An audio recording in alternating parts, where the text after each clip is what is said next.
আজকে আমরা কথা বলবো একটা খুব রিলেভেন্ট টপিক নিয়ে। ভীষণ গরম পড়েছে, সুতরাং আপনারা সবাই ভালো থাকবেন এবং ভালো রাখবেন সেই আশা নিয়ে আজকের কথোপকথন। এই গরমে কি করে মা নিজেকে এবং বাচ্চাকে ভালো রাখবেন, বিশেষত নিউবর্ন শিশুদের। মাদের বলছি, আপনারা যথাসম্ভব হালকা পোশাক আশাক পরুন, সুতির পোশাক পরুন, খুব টাইট কোমরে দড়ি এঁটে এই ধরনের কিছু পরবেন না।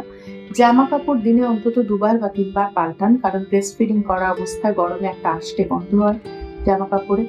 একবার খুব ভালো করে সাবান দিয়ে স্নান করুন এবং পারলে আরো একবার গা ধুন। তার সঙ্গে ভালো করে জল খান এবং যে রসালো ফলগুলো এই সময়টা সেগুলো খান।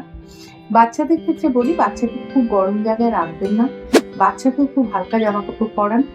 আর চেষ্টা করবেন যে বাচ্চাকেও তার নিউট্রিশনাল রিকোয়ারমেন্ট এবং বিশেষত হাইড্রেশন স্ট্যাটাস যাতে ভালো থাকে। তাকে ব্রেস্ট মিল্ক হলে ব্রেস্ট মিল্ক পুরোটা বারবার ভালো করে দিন। ইউরিনের রং খুব হচ্ছে কিনা, হাই কালার, সেটা খেয়াল রাখুন।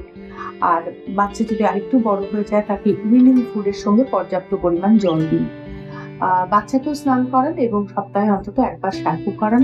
গায়ে কোনো র্যাশেস হচ্ছে কিনা সেটাও খেয়াল রাখুন। বাচ্চাকে খোলামেলা জায়গায় হাওয়ার মধ্যে রাখুন যতটা সম্ভব। যদি এসি চালান, এসি টেম্পারেচার 26-এ রাখুন।